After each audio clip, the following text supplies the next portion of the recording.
చెప్పారు. నుదుటి మీద చెమట బిందువు పట్టిందనుకోండి ఇంకా వ్యాయామం చెయ్యవద్దు అని శరీరం చెప్పినట్టు. బాడీ లాంగ్వేజ్ అని ఉంటుంది. బాడీ లాంగ్వేజ్ అంటే శరీరం మాట్లాడుతుంది. Pain is a language of the body. నొప్పి అనేది శరీరం యొక్క మాట. ఏదో తేడా వచ్చిందనుకోండి, మీరు దానికి హాజరు కారు, అప్పుడు శరీరం మాట్లాడుతుంది. ఇక్కడ తేడా వచ్చింది, నువ్వు దీన్ని పట్టించుకోవట్లేదు, ఇక్కడ నేను ఇబ్బంది పడుతున్నాను, వ్యవస్థలో ఇక్కడ ఒక దోషం ఏర్పడింది, నువ్వు దీని గురించి పట్టించుకో అని చెప్తుంది. ఈ పట్టించుకోని చెప్పడమే నొప్పి.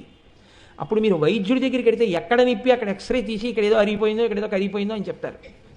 ఎందుకంటే ఆయన ఎందు ఈశ్వరాంశ ఉంటుంది కాబట్టి. వైద్యుడు సాక్షాత్తు ఈశ్వరుడు అని చెప్పింది శాస్త్రం. వైద్యో నారాయణో హరి, వేద్యో వైద్య సదాయోగి, ప్రథమో దైవ్యోభిషకో. వేదం 1కి 10 మార్లు. ఒక డాక్టర్ అవ్వాలి అంటే ఈశ్వరుడి యొక్క అనుగ్రహం పరిపూర్ణంగా వ్యక్తిలో ప్రవేశిస్తే అతడు వైద్యుడవుతాడని చెప్తోంది.